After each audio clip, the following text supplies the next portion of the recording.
and I was actually in a narcissistic abuse relationship at the time, and I didn't realize that I was, because I was being gaslit so bad to thinking that I couldn't make relationships work because of things that were happening in my past.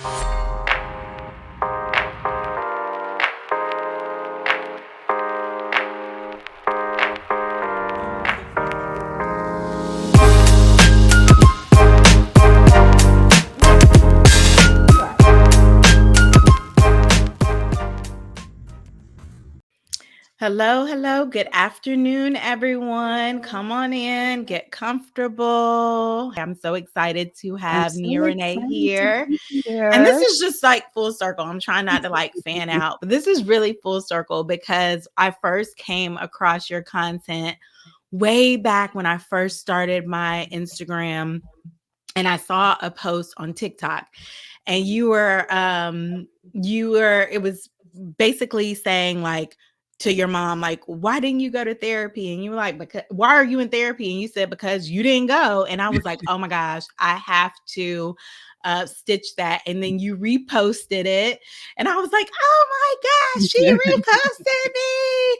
And so I've just been kind of following your content, loving your content since then. And then when I found out that you were going to go live with me, I was like, this is just full circle again, because you have so many amazing things going on. Your journal, your book. I mean, you're on some huge podcasts and platforms. And I was like, she's going to grace my audience. So thank you so much for being here. So tell me, like you are so vulnerable and open, to the point where you even reenacted the day you left your abuser. Like it can't get no more real than that. It can't get, so what made you decide to open up your life to strangers?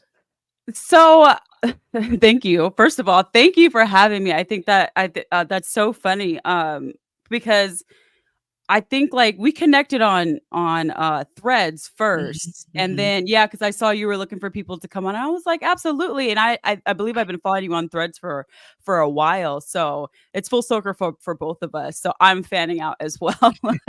But yeah, so I actually started How to Love a Battered Woman. It'll be 6 years ago on September the 29th. And I was actually in a narcissistic abuse relationship at the time, and I didn't realize that I was, because I was being gaslit so bad to thinking that I couldn't make relationships work because of things that were happening in my past, or the things that happened in my past. So I created How to Love a Battered Woman because I really wanted to platform and give almost notes or experience, or the experience of literally how to love someone who has been through abusive relationships or has a traumatic past, especially with me having narcissistic mother, a lot of childhood trauma, sexual assault trauma, everything like that. So I really wanted to create something, and then I created the How to Love Me journal out of that situation with my ex, and it kind of just blossomed from there. I didn't really know where I wanted to go with it. Like, I didn't know where I wanted to start. So I just started a blog, and then it kind of just kept going. And then I joined TikTok at the height of the pandemic. So right at the top of 2021. And I don't know. I just one day I was like, I'm just gonna do a skit. And it just kind of went from there. And I think it's just valuable and very important for survive victims and survivors to feel like they can use their voice, because we're always told it's a manipulation tactic to silence us. And so I was just I can't shut up. Like, that's just really it. Like, I can't stop talking. I'm going to tell my story. I've always felt something was wrong. Even growing up, I always felt things were off. So I was like, I'm going to tell my story, and we're going to get into it. And now here we are, and Here we are. beyond Yeah. my wildest dreams. And you mentioned in your story that the first time you experienced assault, or the first time he put his hands on you, you were like, I'm gonna chalk it up. We're drinking, or, maybe we're just both out of character. Mhm. And then the second time it happened, it was broad daylight. And that really hit me. And I will have to say, I commend you for your transparency, because at first I actually had to write my book twice. I wrote my book. Um, it's launching September 1st, but I wrote my book Ooh. yeah. I wrote my book the first time, and I didn't want to tell my story. I wanted it to be very focused on clients. And when Yeah. you're a therapist, it's like you've got to kind of like you got to be careful to kind of like make sure that you are highlighting your client's experience and what they're going through. And then my line sister was like, but did you ask God if that's his will? And what did you ask God what he wanted in your book? And I went back and I rewrote the whole thing, and I opened up and I shared my experience, which I have never done before. But I witnessed my father hitting my mom, Wow. and it stayed with me, and it changed me in so many ways. And so Yeah. when you said, oh, the first time it happened, you're kind of in like this shock, like confusion. Is this real? You're trying to put the pieces together. And then when it happens again, you have a decision, a hard decision. You then, with sober mind, have to decide, I now, what am I going to do? So, like, tell me about that. Yeah, so I kinda delineate between, the exes that I have. So, the ex you're talking about is who I refer to as my physically abusive ex. Okay. Okay. And so I actually just reached my 10-year freedom day from him, on the 7th of Which August. came first? Which came first? The narcissistic The abuse? physical. Okay, so Yep, physical, the and then physical. okay, Yep. okay. Yeah, so, we had been together for almost 2 years, and that was my first really real relationship. I was in college. It was my we met my fresh sophomore year, I believe. Yeah, my sophomore year in college. We were both playing basketball, and it was like the love and basketball type whatever, and the front of looking good on social media, couples goals situation. But a lot of things were going on behind closed doors that I didn't really understand and that I thought was normal. And so the first time him and I had gotten into it, it was we were at a party at his sister's house, and we had a rule, which if you have to make a rule to not be on certain social media sites because that person can't behave, then you don't need to be with that Mhm, person. But we had a rule that neither of us were gonna have Snapchat, mhm, and I saw him on Snapchat at the party, and he told me he was on it because that's the only way he could reach a certain friend. mhm, And I got upset. I went and sat outside. While I'm sitting outside, there's a girl walking up, and I can hear her talking about him and how she was excited to be there to see him and how attractive he was. And I was like, what is going on? But mind you, we're at a party, playing beer pong, taking shots, throwing mhm, butt, like we're having a good time. And so I walk back in, and he's talking badly about me to our mutual friends. mhm, And so I confronted him. I was like, why are you doing that? Like, you defend me in public, and handle what we need to talk about in private. mhm, And he got upset. He got my face, and I was that type of person where you get my face, I'm going to get in your face back. Like, I'm going to mhm, stand my ground. His sister gets in between us, and she's trying to diffuse the situation. She literally grabs me by like right here and pushes me so hard into a wall, my head bounced off of it. And mhm, so I pushed her. It was just a natural reaction. The next thing I know, I'm getting jumped by his sister and his cousin, and mhm, his sister's girlfriend somehow ends up on top of me, kind of like shielding me from both of them hitting me, but also holding me down at the same time. I rolled my ankle. It was bad. Next thing you know, I'm being lifted out in the air. He's got me in over his shoulder, taking me outside. His sister's trying to attack me. We get in the car and we drive home. We get to the apartment and I just really needed some time to like breathe and understand what was going on. And he said I was being dramatic because I sat down outside. Mind you, my ankle's messed up. I'm limping at this point. So things just continue to escalate. He's grabbing on me, trying to get me inside.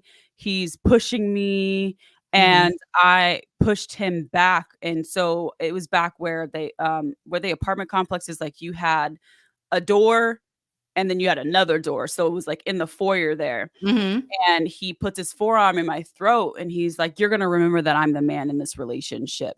And I pushed him off of me. We get up the stairs. He's pushing me. I'm pushing him back. I'm just like, "Get off me. Like, I need space." So he opens the front door. We get in and he pushes me so hard that my head smacks the wall. And I Mhm. turned around and I just open hand smacked him in the face because I'm like, "What are you doing?" The next thing I know, his fist is connecting with my face. He picks me up, body slams me on our bed, and our bed was in the living room because we had like a little sleepover in the living room. We didn't have a TV in our room at the time, and so our mattress was in the living room. So mind you, he body slams me on a box spring Mhm. and puts his forearm in the back because like I'm on my stomach. He puts the forearm in the back of my head. And he said, "I told you, you're gonna remember who the man is in this relationship." And I'll never forget how embarrassed I was after I left him because I literally begged that man not to leave. Like I'm literally crawling on my knees begging him not to leave the house and he does anyway. But that's what happens when you're stuck in a trauma bond. Like that's Mhm. what happens when you're Mhm. in the throes of it. Mhm. So, you know what I'm saying? It's like 2, 3 o'clock in the morning. We were both drinking, hot of the situation. And I was like, okay, things escalated. Maybe it was because of the alcohol. Like, we need to just lay off the alcohol. I played a part in this too. You know how it goes. Oh, yeah, yeah, when you start to Um, rationalize and Start to mhm. rationalize and you start to take accountability for things that you don't need to take accountability for. And so, and I bel that was in March, and then we moved to North Carolina together in May, Mhm. and the situation happened in August, where it was in the middle of the day, broad daylight. Um, I was really tired of being disrespected. He couldn't pay his So there was bill. there were more red flags. It wasn't just Yep, boom, okay, yep, okay. mhm, and so this particular instance, it was, I had just put him on my phone plan, and it was, like, right when the iPhone 5S came out, the very first one where you could use your thumbprint to unlock the phone, and I had worked so hard to get that, and he couldn't afford to pay his phone bill. He just wanted to play basketball. He was going to the league, all of that, and so I'm supposed to be holding him down, and so I put him on my phone plan, and, um all I could afford was, like, the iPhone 5C, like, the ones that like, the With the different color. colored ones. Yeah, yeah, yeah. So Mhm. Mhm. I got the blue one, and I gave him my 5S, and so, yeah, so as soon as I did that too, I had a bad feeling. So then a couple of days later, I really needed him. I was going through some things emotionally, and I really needed him to be there. And because I was laughing, I laughed at one thing on my phone because it's a whole different story. But he saw that as okay. Well, you clearly have somebody entertaining you on your phone or whatever. So he went to his brother's room, which was right next door. And so I went in there and I'm trying to talk to him, and he's not talking to me. He's not making eye contact. He's just in his phone. And it just was something that was just triggering me so bad. So I said, "You know what? I can't do this anymore. Um, I'm gonna take my stuff. I'm gonna pack all of my stuff, and I'm gone." And at that moment, he put the phone down on the bed, Mhm. and that's my property. And so I went to go grab the phone. The phone wasn't touching him. I wasn't touching him, nothing. And I said, "I'm taking this back. I'm gonna return this other phone because you have 14 days to do that. You can figure out how to pay your own phone bill. I'm taking my phone back. I worked hard for this." And the moment I touched that phone, all hell broke loose. Mm. He's grabbing me. He's swinging on me. He throws me on the bed. He's putting his forearm in my throat. And I'm kicking and screaming and just hoping that anybody can hear me. And I'm like, get off of me, get off of me, get off. And he would not get off of me. And I'm screaming and I'm fighting back. And he's hitting me. And somehow I think I like kicked the phone off the bed. So it fell off the floor. It fell on Mhm. the floor. So he got off of me and he goes to get the phone. And at that point, I didn't even care about the phone anymore. But I like rolled off the bed and fell down. So I'm like, now like the wall is here and then here's the door. So I guess this way. So Mhm. um the wall is here and here's the door. And I'm going to lean up just to stand up because I rolled off the bed and he starts to drive his head into my stomach. I mean, He he is full on attacking you. Like, what I the? don't know what was in that phone, but he did not want me to see it. Mhm. And so I'm like, "Yo, I was like, "You could have the phone. Get off of me. Like, get off of me." And so we're struggling back and forth. I'm finally able to get out of the room and walking down the hallway. He's pushing me. I'm pushing him back. He's pushing me. I'm pushing him back. It was one of those things where, like, I go to walk around the corner in the kitchen. And again, he pushes me so hard that my head smacks off the wall. And I pushed him. And for whatever reason, there was a couch in his kitchen. I don't want to put his mama business out there like that, but there was a couch in the kitchen. And I pushed him so hard, it ego checked him because he fell on the couch. Mhm. Stands up and draws back like he was gonna punch me in the face, and he goes, "Oh!" Instead of doing it, he lifts me up by both my arms and throws me into the kitchen cabinets. My head hits the back of it, and he's just banging me, and I reached Oh. down at whatever I could grab, and I had a pot, and I just smacked him in the face with it. He let me go and he's like, "Oh, what's wrong with you?" Like playing the victim like I'm the one attacking him. So he leaves. I don't know where he goes. I don't care. I call my dad. I'm crying. And Mhm. so mind you, my dad was a probation officer at the time. My dad's been a probation officer literally my whole life. And Mhm. he told me the three things to do if you're ever in an abusive relationship and they put their hands on you. One, defend yourself. Two, call me. Three, pack your and leave. Yeah. And that's exactly what I did in Right. that order. So I packed all my stuff as And you much were as I could fit and in didn't look back.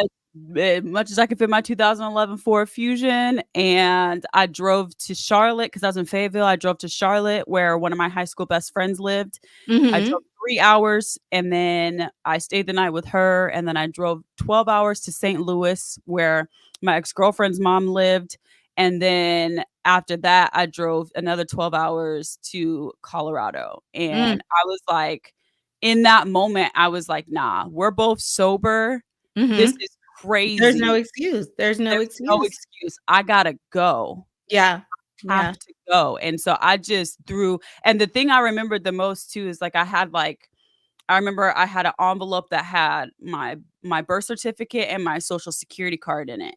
That was the first thing that I grabbed at the top of the closet. I said, "If I don't get anything else, I'm Yeah. getting these documents and I'm leaving." Yeah. And Yeah. that's what I did. So after experiencing that sort of relation, because there was love. I mean, y'all were like in love, and then he shocked you, and then it was this. Did you do some self-healing? Did you do like before you got into the next relationship? And I'm not sure if it was back to back. I'm No, it wasn't praying back not. Like, but did you do the healing that you needed to do? When did no. your healing journey really start? So, no, actually I didn't. I think I was talking to one of my best friends the other day about this too. Um, I left and I went back to Colorado and I moved back in with my dad and my stepmom. And the first thing that was kind of said to me was like, well, if you want to cry or if you want to be upset about the situation, like you got to do it downstairs because I was going to live in the basement. You got to do it downstairs, like we're trying to have a good time. So I couldn't. The precedent was already set that I could not feel my Mhm. feelings. Mhm. And so I applied for a job with the company that I was working for in North Carolina as an unarmed security guard. I applied for a company, that same company in Colorado, and I think it was like I think it was like over the weekend, and then by that Tuesday I had a job interview and I started working that same week. So I Mhm. immediately threw myself into work, and then undergrad started again like a week or two after that. And so I immediately threw myself into work and finishing my undergrad. And that's all I could focus on. And Mhm. I just it was just I never had the chance. I never could deal with it. I had horrible nightmares. I Mhm. mean, really, really, really bad nightmares. And to be honest, that there's a lot of that time I don't really remember. I don't think I was making. I know I wasn't making good decisions and with coping, and Mhm. I didn't throw myself into any relationships. But there were situationships and there are people I was talking to, but I really was, like, trying to really understand, like, what happened? Like, Mhm. Yeah. but more so focused on trying to finish my undergrad, What while about working. what about the narcissistic relationship? How did that come about? How did you realize you were in a narcissistic relationship? Ooh, And then child. someone because I always think about the analogy of a hurricane. You're in it, you Yep. hunker down, and it's Mhm. not until everything has cleared, the storm has passed, when you come out and you assess the damage. So, was it a Yeah, situation? Yeah. so, so I was in a situationship before him, and I kinda met him during that situationship, and back when I was a corporate baddie, I dated 2 people that worked at the same job that I worked, and I don't recommend that, but the only reason why I did was because we worked on such different parts of the campus that I literally would never see them, but the way that I met them was because I was an armed security guard first before I moved internally into the company. And so I think him and I, like, had exchanged numbers, and then, he told me that I didn't have a good reputation, like, there were rumors swirling about me because of my situationship, and he was narcissistic. That, it took me a while to realize that what happened with that one too. But anyway, so we fell off, and then I don't really know, and then I saw him in the cafeteria, and I was like, "Dang, he's looking good." Mhm. And then he saw me and he was like, "Yeah," and then we started texting and we started talking. Um, we didn't so what really got me with him, this was the love bombing phase, right? Okay. What really got me with him was, like, he talked a big game, Mhm. he opened my doors, pulled out my chairs, was wining and dining me. Um, we didn't have our first kiss until the day before he asked me to be his girlfriend, and we didn't have relations until we became official. Mhm. And so I was like, "Oh, that's so profound, like a man that's respectful, yada yada yada." And then very we were together for 8 months. So it was a quick relationship. I was in a place where I was able to see the red flags very quickly. Okay. The blaring red flags for me, and this was the time where I started getting sick, and I didn't know what was going on physically. I didn't know, like, but I just was in excruciating pain all the time. And so I realized that he was getting violently angry. He never put his hands on me, but he was Okay. getting violently angry, um, at the lack of how many times we were having spicy time. Okay. And That was very off-putting to me, especially being an SA survivor. That was very off-putting to me because I was putting out as much as I could. Mhm. There was a time where we literally did it like 7 times in one day, and that was still not enough for him, and I was like, My girl can't go no more, like, we need a So break." you were the problem if you couldn't do that 8th time. Like, all the 7 Yes. times that It did happened yes. before didn't Mhm. even matter, didn't even count, Yep. but that 8th time, that no, Mhm. now you're the problem, right? Yep. Uh-huh. Yep. And so, another huge red flag was when I had created the How to Love Me journal for him because I was trying to figure out how to communicate with him. I didn't I was having a hard time verbally communicating with him because some of these things that I've gone through was difficult, but if I wanna bring up something about your behavior that's kinda stressing me out, and I do, and then you start screaming and yelling at me like, so I was trying to find a way to communicate with him that would limit the violent outbursts, like the Mhm. violent communication. I am a Mhm. nonviolent communicator. So, um, and one time we were driving home and he was so angry about the book, about the journal, and was mad and was screaming and yelling and was punching the steering wheel. And mind you, dude was big. Like he was Because you 6'4", because you created a 230. journal? But, Oh, like yeah. He was like, "Why can't I just ever find somebody that's normal, that hasn't been through anything?" Like, I'm always like, he was victimizing himself. uh-huh, uh-huh. And so, things just really started to go downhill, and then I started therapy. I started going to therapy for a different situation that happened from because I was being sexually harassed at work, and so I was going to therapy for that, but then I started talking to my therapist about my relationship.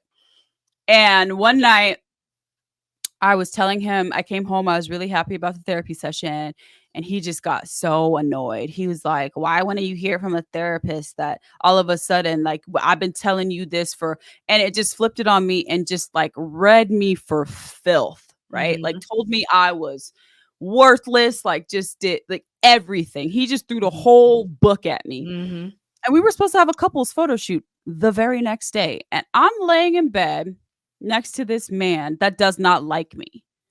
And mm. I was like, "How am I supposed to go to this photo shoot and Smile, look pretty, be all smile over and you when and you love, clearly everything I do and is a problem. you don't like me?" That's what Mhm, it was for me. I'm like, "This man does not like me." mhm, So I'm texting my best friend, and she was like, "I know you don't wanna hear this, but you're in an abusive relationship." And she made me say it.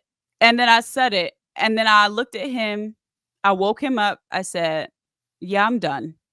I can't do this. Imma grab my dog because I have my dog with us. And then Imma grab my dog, Imma pack a bag, I'm gonna go." Hey, beautiful, I'm seeing some in the comments. My girl is on here. I was like, I'm gonna take my dog, I'm gonna pack my bags, I'm gonna go stay at my parents' house, and then we'll figure out how to move the rest of my stuff later." And all he said was, "Okay." no fight, no fight, no fight, Nothing. no fight. So, I went and stayed at my parents' house. Um, and then the next day, I told my parents what was going on, like, what happened, and then my dad was like, "Alright, well, text him and see if we can go pick your stuff up on Sunday. What's a good time for him?" So I texted him, I was like, "Hey, what's a good time for my dad, my stepbrother, and I to come get my stuff from your house?" And all Mhm, he said, like, a really long line of dots, and he was like, "Okay." And he was like, "Anytime works." Like, he didn't believe that I was really gonna leave him. mhm. And then I go and pick up my stuff, and it was the most passive aggressive situation I'd ever been in. To the point where I wasn't even putting stuff in boxes anymore. I was just grabbing stuff and just throwing it in my car. As My fast as you and can. he wasn't all he was doing was taking stuff and just putting it by the front door. Like, he was being so passive aggressive, didn't say a word to me. And my dad knows me very well, and so I, like, walked past him after I threw my clothes in the car, and he was like, "You ready to get out of here?" I was like, "I'm ready to go, like, I can't." And so we finally get done packing up the stuff, and I was like, "Sorry, we couldn't make this work." And the dramatics, oh, Mhm. the dramatics. And then this man Starts going off on me. Mind you, my dad and my brother are downstairs, like, because we lived in a townhouse. So, like, they're Mhm. downstairs packing stuff, packing up the car, my dad's trailer. This man starts yelling at me. He's like, "You're not gonna run with the narrative that," because he, oh, mind you, he hate because I started How to Love a Battered Woman when I was with him. He hated it. He was Oh, not he hated the supportive. journal, he hated Woo! your He was not therapy, he hated supportive at all. Uh-huh. He 'Cause Mhm. he didn't want anybody knowing that I was that's another tactic, right? He didn't want anybody else to know that he was treating me this way. So, he was like, "You the narrative is not gonna be that I'm abusive, that I was abusing you, da da da da da." And "But," "But you are abusive." And he was like, "You're abusive," and then just starts going off on me. He called me a big ass baby in front of my dad. He was like, "Hey, I'm not abusive. You're just a big ass baby, and you can't handle when somebody's telling you the truth about themselves." And as I'm like, he's walking after me. Like I said, he's 6'4", 220. Mhm. He 220, 230. He's walking after me. I'm trying to leave. And my dad's walking up the stairs, and I'm just trying to get us out peacefully because my dad can hold it together, but my dad also gets real gangsta if he has to. So Mhm. I'm trying to walk out, make sure my dad like don't put the paws on him. And and as soon as I like walked out and I saw my dad, he's like, "Let's go." I was like, "Yep, I'm ready to go." And I don't remember what my ex said, but he said something that triggered me, and then I just started calling him every name in the book. I lost it. I You had couldn't to get keep my you got your look composure back. anymore. You wanted to get your look Yes, back. because I was like, "What?" So then I get in the car and I drive down because we were living in up in the mountains at that time in Colorado. And so I get down to the gas station that I was gonna go wait and meet my dad at, and I sit there, and then I just screamed, Mm. "I'm free!" And I just started laughing, and I just started laughing and crying. I was so happy that I was free. Mm. And then after that, I was like, "You know what? I need to do some deeper work." So I started doing EMDR, and I Okay. really needed to get to a place where I could see that I needed to identify like, I needed to figure out why I was so attracted to these type of people. Like, what Mhm. was it about them that was I gravitated to that abusive, violent behavior? And that's because I was accustomed to it. I grew up with it. That's what was comfortable for me. Mhm. I was Mhm. comfortable in chaos. Yeah. And so and then I realized the root cause of it all was my mom. And I I'm doing some more psychotherapy now. I'm doing more EMDR now, and, with my in my book, Letters to You, there's a section that shows a little bit more of the journal entries and stuff, and I have a section that I had written almost everything I could remember that he has ever said to me, and I gave that book to my psychotherapist for homework so she could have a better understanding too, and she was like, "Mr. Narcissist," because that's the name of the chapter, and she was like, "He said those things to you?" And I was like, "Yeah." And she's like, "Well, what did that remind you of?" And I was like, "My mother." I was in a relationship with my mother. And Mhm.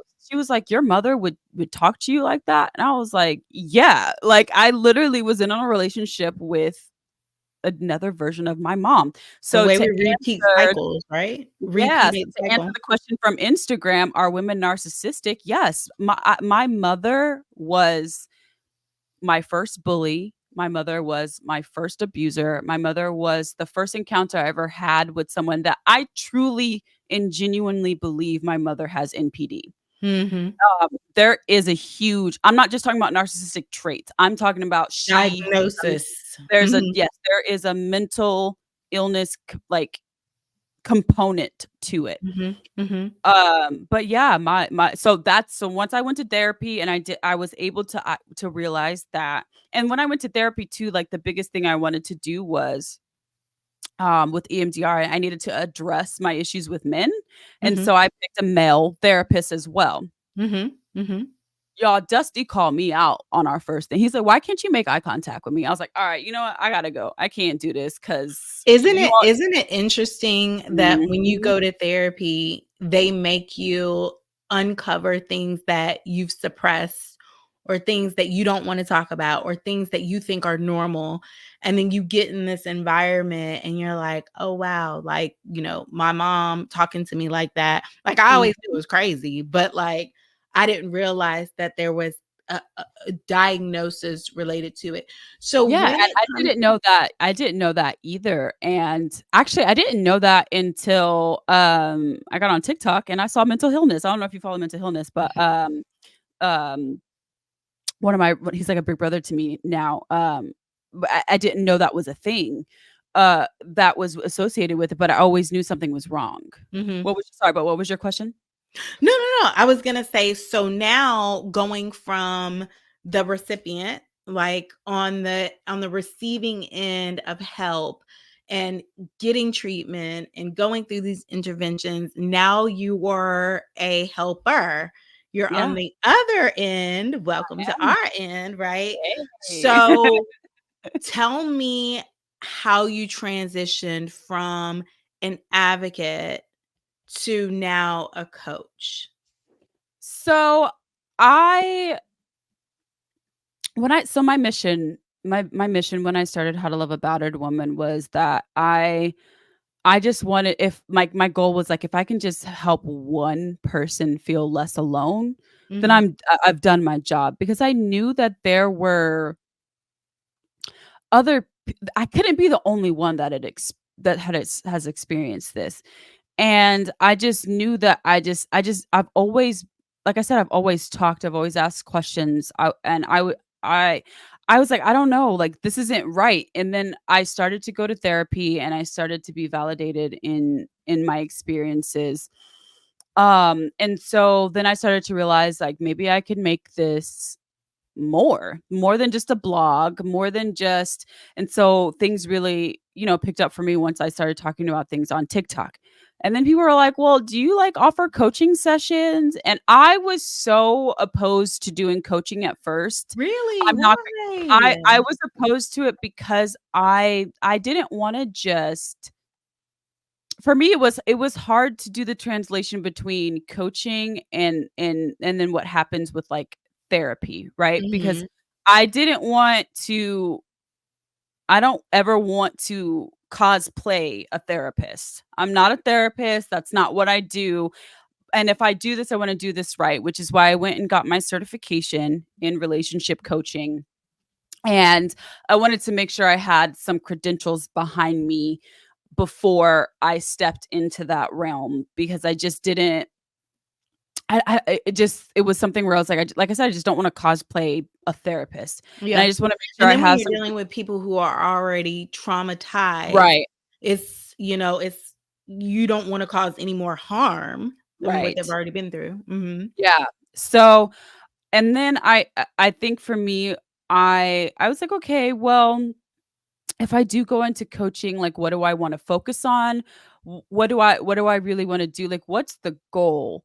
And for me, the biggest thing was because I have a success story with my husband and our relationship and how hey, boo, because I know you're watching, um, because of how our relationship went and how I really set the foundation of our relationship. I was like, "Well, I can apply these techniques and these tools into what I did for my relationship." And I started, looking into intentional dating and then like, what does that even mean? Like intentional dating and how to how to really set yourself up for a good relationship or an amazing relationship post abuse.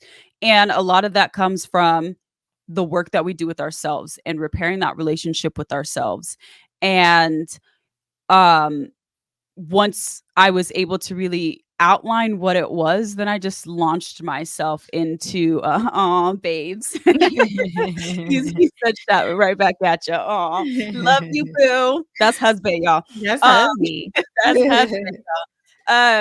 And so I really wanted to because with him, people will ask, like, well, how did you address things so early on, or whatever the case is? And immediately, I told him, I said, I think it was like maybe within our first 2 weeks of dating, I was like, I don't do screaming, I don't do yelling, I don't do any of that. So like, Mhm. if we can't talk about our issues the way we're sitting here talking to each other right now, and the way that nonviolent communication, if we can't do that, then this is not the relationship for me, and I don't wanna do this. Mhm. And I That still comes with remember. confidence, Yeah, being able to walk into a relationship and right. have non-negotiables. That Yes. that that takes What confidence. what are your deal breakers, right? Yeah. And for me, it was such a fulfilling moment because he literally did this. He goes, "Is that it?" And I was like, "Yeah." And he goes, "Where do I sign up? Because like, I'm looking for the same thing." And I was like, "Wow." And to this date, we just passed our 4-year anniversary. Um Oh. To this day, we have never gotten into an argument. We've never screamed or yelled at each other.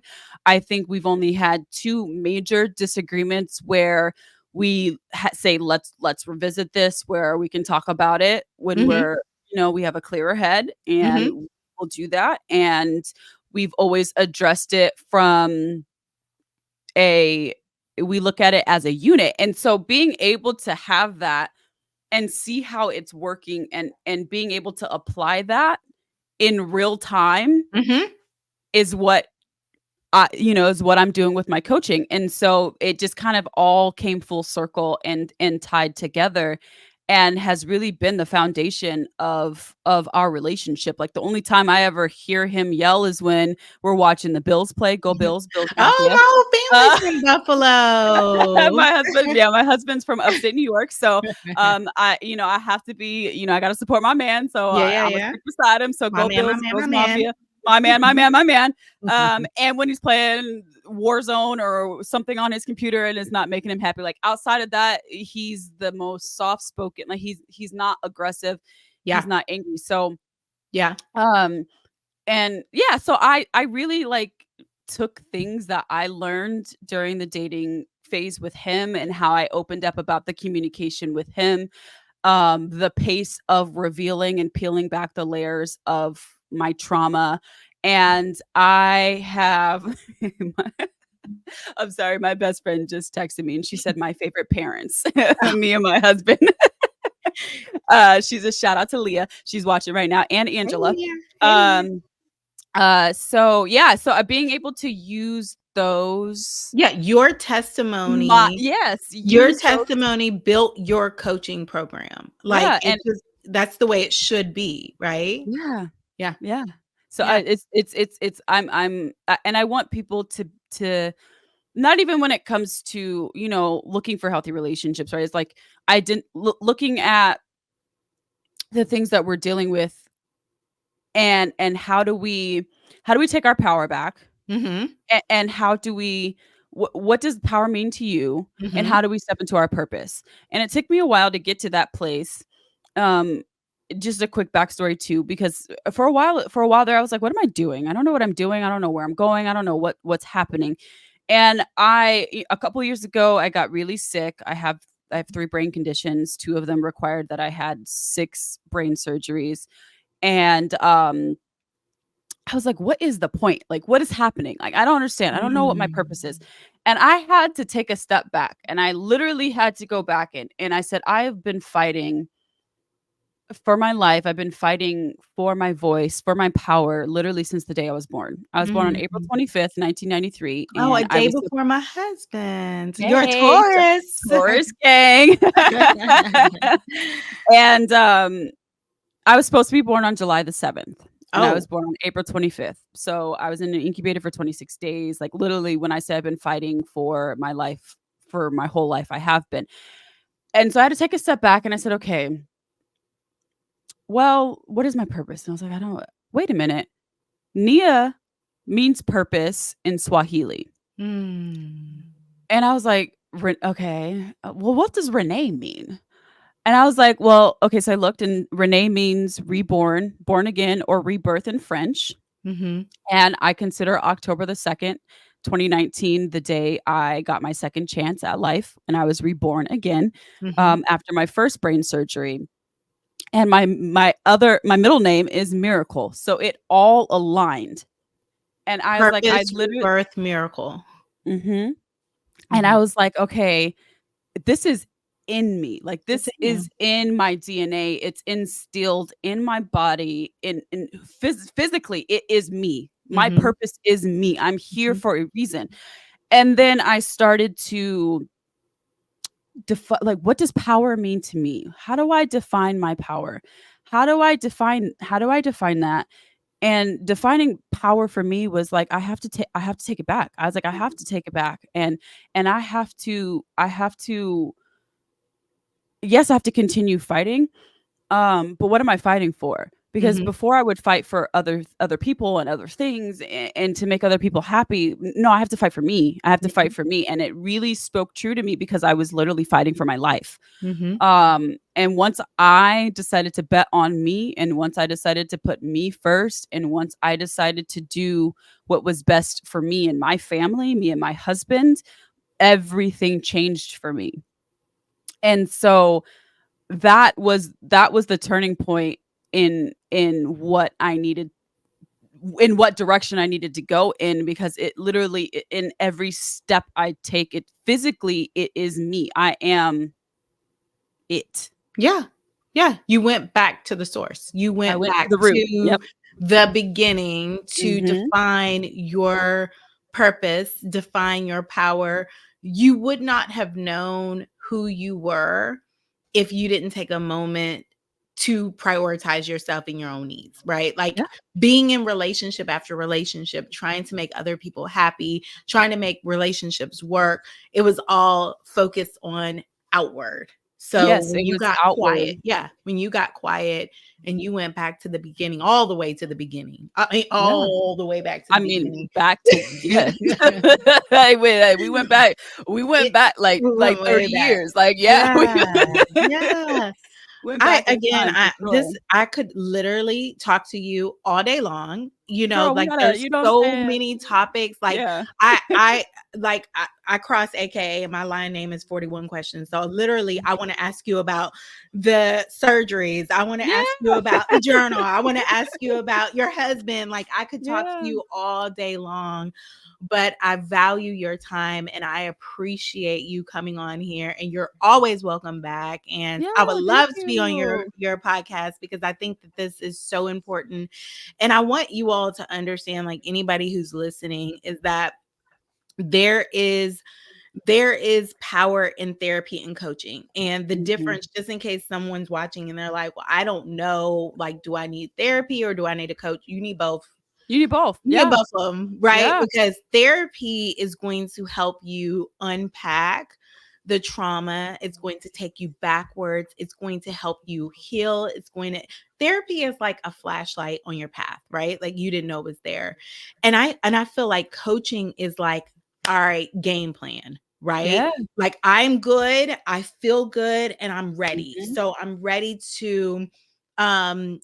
to date. You know, I've Yeah. healed, I've taken some time, I've processed what I've been through. I know why I attract or people are attracted to me. Now I need a game plan. Now I need Mhm. somebody who's going to come in who has lived. Please research our coaches. Like she's saying, she has lived it. She has a game plan. It works. 4 years in the making, honey. 4 4 years in years. the making. Yeah, So thank you. We just coaching, passed August the 1st too, so yeah. my Yeah. my 16-year anniversary is August the Yeah. 21st. So Yay. yes, yes. So August if is a you're good month for them. August is a good month. So if you're trying to figure out what you need, or if you're in a situation where you feel like, wow, like I wish that I was out of the fog, you know, or Yeah. dang, like I'm looking at them and they're beautiful and they're married and I'm stuck in a narcissistic relationship. We're both here in the middle of the day on a Friday to Mhm. tell you that we see you, we hear you, we love you, and we want to help you. Like that's Yes, and it. you're not alone. You're not alone. You're not You're not alone. alone. So where can they find you, Nia Renee? Yes, so you can find me on Instagram at How to Love a Battered Woman, on TikTok and Facebook, all of that's the same, and you can also find my website at www.howtoloveabatteredwoman.com. Mhm. Yeah, and that's where And you if guys they can want your find me. journal, like, if they want to log off of this and immediately buy your journal, where can they find it? Yes, so you can go to my website, and then you can go to my shop, and then it'll take you to the different books that I have and the journals that I have that are linked to Amazon, and you can get it in 2 days. Yeah. Amazon shipping, so, You can yeah, be journaling by it's all available Sunday. on there. Yeah, or it on yeah, exactly. And if it's easier too, if you find me on Instagram, it's the link to my bio, it'll take you to my Amazon author shop, and you can go find all of my books. I always recommend, if you're gonna get the How to Love Me journal, also get the Letters to You book that I wrote as well, because you'll get to see my Love Me journal and how vastly different it is to the journal that I created out of such a dark time in my life. And then it also give you guys a chance to kind of see if you feel like you're never going to find love again, or you feel stuck, and you'll see journal entries and passages and things that I've written 10 years ago, and even up to a couple of years ago. And you'll be able to just see the journey of where I was, and you'll probably identify with it a little bit, and realizing that some of the thought process that you might be having is very similar. And then you can see where I am now, happily married. And yeah, so I think I always recommend both of those together. But and then if you want to if you want to, book a Mhm, session with me too, it's mhm, all on my website. mhm, mhm. Thank you again. Everyone, have an amazing weekend. We'll see you again here next Friday at noon Eastern Standard Time. And if you have a testimony, or if God is calling you to share what you've been through or what you're going through, please reach out. I would love to have you on the platform. And y'all have a wonderful weekend. Thank you. Thank you for having You're me. welcome. Bye. Bye, guys.